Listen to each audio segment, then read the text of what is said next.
Hello and welcome to my channel. In this one I'm going to do a colored pencil drawing of a Ponderosa pine. It was suggested to me by one of the viewers, so I thought that it would be a good subject. This is the paper I'm going to be working on. This is the UART 800 sanded paper, a nice textured surface suitable for working with both pastel pencils and colored pencils. I'm going to use colored pencils, Faber-Castell Polychromos colored pencils. But this paper is also suitable for toning and underpainting, which is what I'm doing here. I'm going to cover the upper portion of the paper with some light blue using watercolor. And that's because the sky covers a good part of this scene, and colored pencils are kind of slow when it comes to covering larger areas. So it's good to be able to create an underpainting and just start working from there. So now I picked up one of the light grey pencils. It's a light cool grey, and I'm modifying the color of the sky in some places, drawing some suggestions of light clouds.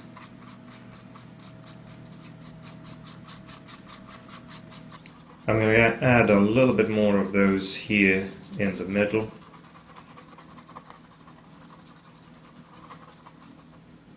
And in the upper portion of the scene.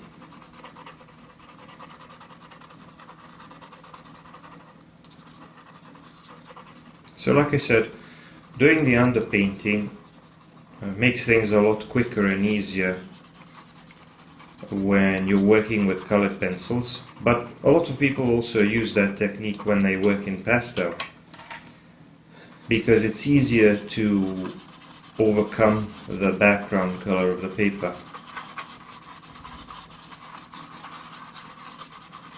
The background color of the paper here is very light because I'm using this light sand color, but still the sky is a lot cooler in color, and it would be difficult for me to cover everything with a blue pencil. It would take time. So this was a lot quicker and easier, and in just a matter of minutes I got a nice looking blue sky with just a few clouds. Of course I needed to wait for it to dry a little bit. But this paper takes watercolor and acrylics really well. Anyway, I'm starting to work on the main subject, which is the tree, and I'm working with this light yellowish green pencil, drawing some clusters of needles, drawing the foliage on this tree. The reference will be in the description as usual, and you can see that I will try to capture pretty much the same appearance of the scene. Naturally, the shape, the exact shape of the tree will not be the same, but it will be sort of similar. I can't be bothered to try to draw every single detail, but I will try to capture the general appearance of the tree. Now I'm using a black pencil to go over some of those green details, and on top of that I will use a touch of yellowish color because the light blue color is kind of cool and making the green marks that I put on top a little bit cooler than they ought to be. So sometimes I will go on top of that with a bit of yellowish color to make those greenish details a bit warmer. Now notice that I didn't really draw much of the branches or the tree trunk. That's because a lot of it is obscured by the foliage. So when I draw branches, I will often draw these tiny interrupted shapes because a lot of them aren't visible from all the foliage. And when I say foliage, I mean these clusters of needles.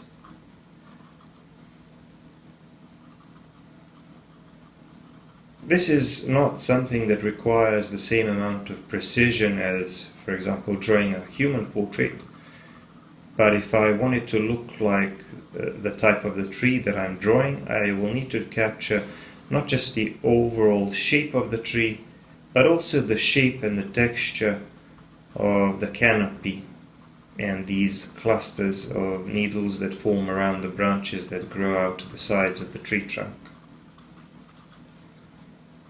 So those will have to resemble the shape of the branches and the canopy of my pine in the reference. You can see that here and there I'm drawing some indications of the tree trunk or parts of the tree trunk which are visible through that foliage. And as I'm working my way down, I'm drawing these interrupted shapes because I expect some parts of the tree trunk to be hidden behind the foliage. For the lighter parts of the tree trunk, I'm using the burnt ochre and even a touch of beige, light beige, to show that some parts of the tree trunk and those branches are more exposed to the light source and are a lot lighter. Others are in the shadow and they're almost completely black. So here I'm drawing some more of those branches and then some more of the clusters of needles on top of them.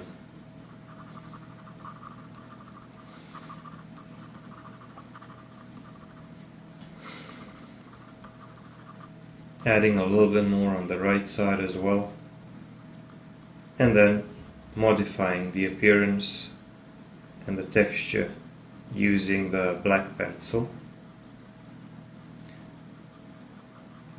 What this does, it basically makes these tiny clusters look like a combination of small darker and lighter shapes, and it adds some of those smaller shadow areas between them so that it gives more depth to the canopy.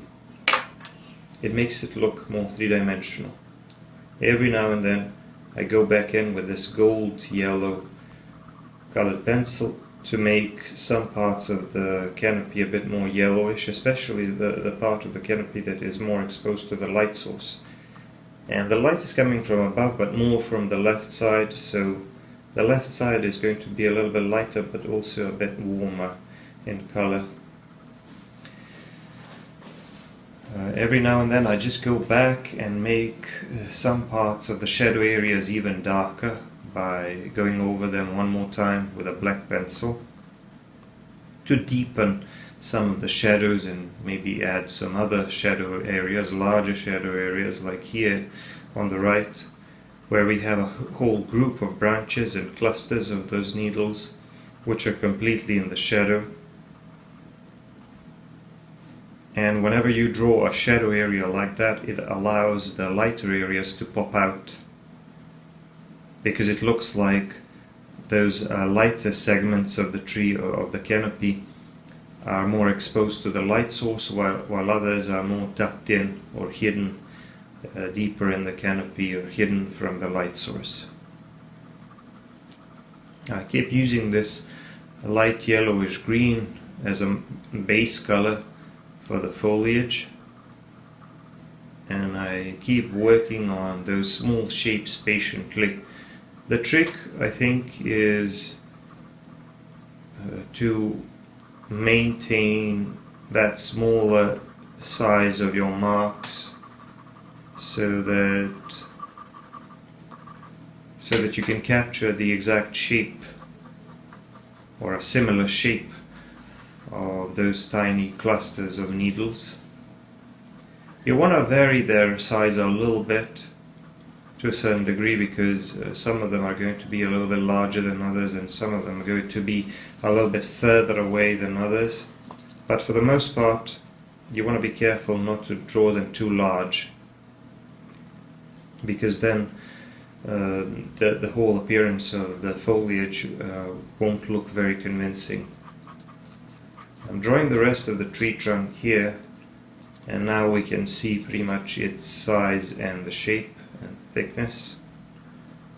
And I'm just adding some more branches here on the side. Some of these branches are going to be obscured by the foliage, others will have some foliage on them, some of them will be bare. Some parts of the canopy of a pine tree or other coniferous trees can be very thick, very dense, and some of those branches end up being dry or bare because there is no foliage on them, because they're hidden from the light source. So I drew some more foliage on the right side, and now I'm adding some more of those shadow areas there as well. Basically trying to make those small marks to create something that looks like foliage. This technique can be used for both deciduous trees and coniferous trees. You just have to adapt the direction of the marks and the overall shape of the tree a little bit, as long as it looks like a tree. Here I'm drawing some more branches, trying to get them to overlap and look a little bit more dense. And here at the bottom of these large clusters I'm adding some more foliage. I especially want more shadow at the bottom of these clusters, because that's the part of those clusters, that's the part of the canopy which is facing away from the light which is coming from above. And by drawing these larger shadow areas, I'm breaking up the canopy into larger, lighter and darker segments, so basically defining the relationships between larger segments of lighter and darker value.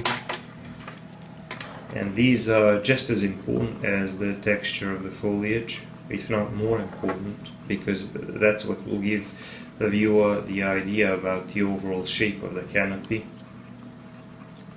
That said, you also have to focus on these small details and make sure that they look like the tree that you're trying to draw. Every now and then I go over some of the branches with some lighter pencils to make it look like some of the branches stand out and are a little bit lighter, like not all of them are in the shadow. I'm adding some more branches here on the left side, and again I'm drawing those interrupted shapes because some of those shapes, some of those branches will be covered by the foliage. And then I'm drawing the foliage or those clusters of needles, again using the same light yellowish green pencil. I believe it's May green, and then working on top of that with a black pencil. I actually use two types of black pencils. I have the Faber-Castell Polychromos black pencil, and I have the Kohinoor Silky black pencil, which is a little bit darker, or at least it appears a little bit darker when I put it on top of lighter layers. So when I want to get some deeper, darker values, I tend to throw in a little bit of this Kohinoor pencil. You don't have to use it, but it gives me a slightly larger range of value. Just going over some of those darker branches with a little bit of ochre here and there, just to give them a little bit of color and make it look like some parts of them are a little bit lighter. And now that I've laid down the base color for the foliage here on the left side, I'm just going to keep working on top of that, adding some darker details with a black pencil. What the black pencil does, it does several things. First of all, it gives the impression like these are groups of needles, so a bunch of lighter and darker shapes. And it also makes those individual clusters a bit darker so that they stand out better against the lighter background of the sky. So basically I'm increasing the value in the process. Some of it remains lighter green, other parts of it get a little bit darker. But overall, when you squint your eyes, you see small darker shapes grouped together, and they stand out against that lighter background of the sky. And this is important because I want that contrast between the main subject and the background. Just doing a little bit more work on the tree trunk here, and I added some more shadows on it.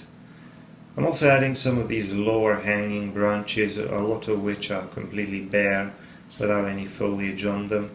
And you can see how the longer ones here at the bottom are kind of drooping down a little bit, whereas the shorter ones at the top are curving a little bit upwards, and then adding a little bit of shadow overall on the lower parts of the canopy.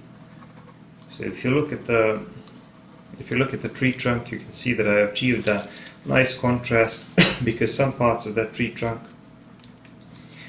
are a lot lighter while others are in the shadow.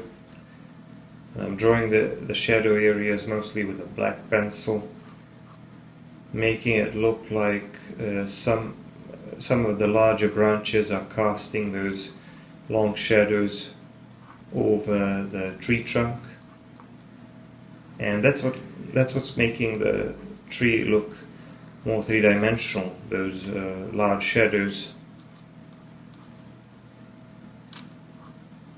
Just adding a few more branches here and there to connect some of these larger clusters. And then there's a nice shadow here at the bottom of the tree trunk, because that lower part of the tree trunk is probably hidden from the light source. And then I'm going to add a few more of those shadows going across the tree trunk, those shadows coming from those longer boughs and branches. And of course I'm making the right side of the tree trunk a little bit darker, because it's the part of the tree trunk that's facing away from the light source, because my shadow side is on the right. I'm going to throw in a few more trees here at the bottom. We also see that in the reference photo, but I'm going to make mine a little bit shorter. I don't want the canopies of these trees to blend with the canopy of my tree, which is the main focus of this drawing. I don't want them to compete with the shape that I already have. So I want a nice contrast around it. Now I'm using a black pencil to add some details to those distant trees. I say distant trees because they are smaller, and obviously they're at least a little bit further away behind this tree. I take that this tree is, that the scene is on a mountain slope, and this tree is at the top of that hill or whatever it is, and the rest of the trees are slightly behind it, lower down and further away from our viewpoint. As you can see, we have some lovely colors, but also nice contrasts, both in terms of value but also in terms of the colors. Some contrast between the complementary colors, some brownish and orangey details, and some bluish and bluish green details. I'm adding some more branches here because I have one more group of those clusters of needles to draw here at the bottom. So the tree is mostly done. We just have another very large segment here on the right at the bottom. And I'm going to work in the same order, establishing the base color first with that yellowish green, and then working on top of that with a black, adding those smaller details and shadow areas. A little bit more of those at the bottom, the part of those clusters which are facing down and away from the light source. I'm using a little bit more pressure for some of these darker areas to make them really dark, so that I could have a nice range of value, and so that my drawing wouldn't look pale and flat.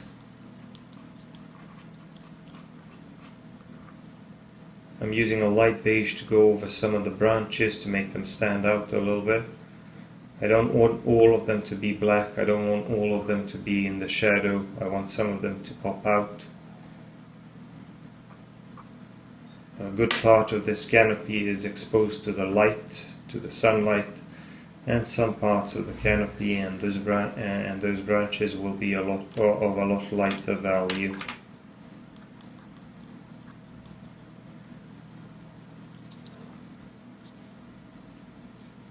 Just adding a few more details, a few more smaller clusters of needles here and there, or a few more branches here and there. And now I'm going to tackle this foreground area, which shouldn't be too complex, but it should have some detail in there because, after all,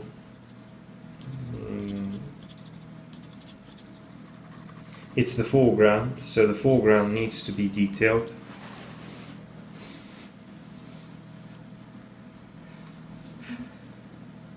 And I'm going to draw some variation in the terrain and the grass here, because it is a grassy area covered with some dry yellowish grass. The scene probably takes place in summer on the slope of a mountain or something. There's a little bit of shadow around the tree and under the tree, but there's also some large connected shadows here in the foreground at the bottom of the scene. Those shadows are probably coming from one of the trees in the foreground, one of the trees in front of this one. So other trees are casting some shadows onto this grassy area as well. And to make indications of those darker areas and the shadows between the larger clumps of grass and things like this and that, I'm using some brown pencils. But here I'm just dragging the pencil to create some random texture and detail in that grassy area. When you do this, when you drag a pencil, and here I'm using a green pencil as well, when you drag a pencil like that, it creates a texture of its own, and you don't have to make a deliberate marks, you don't have to draw anything specific. Just by creating that rough texture using the tooth of the paper, you can create an illusion of detail. So I call this allowing the pencil to work for you. When you create that illusion of detail by allowing the pencil to create a texture of its own, you allow it to work for you and to create that illusion of detail for you, so that you don't have to try to draw every single detail. But I will add some details. I'm using the ivory pencil here to add some lighter blades of grass popping out of that shadow area. I want to make it look like some of these longer, taller blades of grass are maybe popping into the light and breaking up that shadow area in the foreground.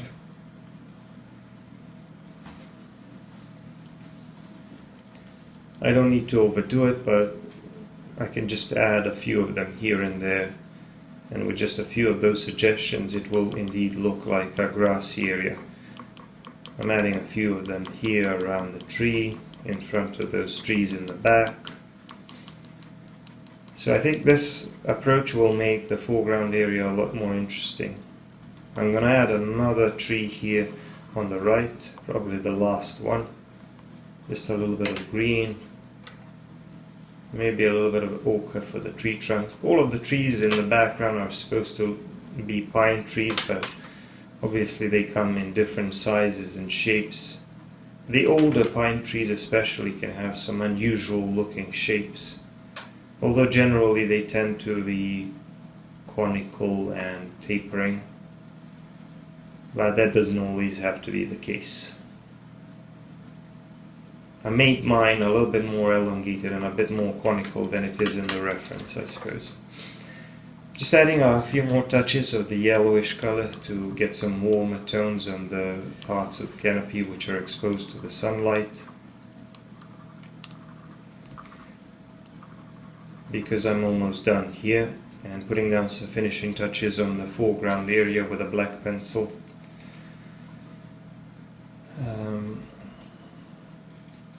If you want to see much longer versions of my videos, if you want to see more content, if you want to see full-length videos, you should check out my Patreon.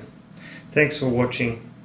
I'm going to see you in the next one, and bye for now.